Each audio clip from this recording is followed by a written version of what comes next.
Hi there, here's a step-by-step guide on setting up the new arrival store block. From the home page of the ModeMagic app, click on Store from the left side of the screen and then click on New Arrivals. Now from the left side of the screen, click on Templates and select the template of your choice. Under Settings, select the products which you would like to highlight in this new arrival store block.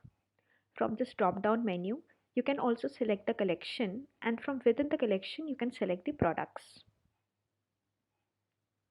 Once you set up the products, click on Design, and from here you can customize the store block according to your brand tones. From the top of the screen, you can select and then customize the store block according to different devices. Now from the right side of the screen, click on Show New Arrivals for home page.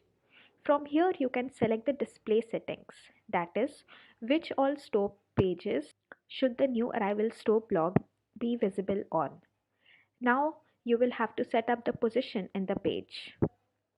For further details on setting up the position in page, you can refer to our help articles.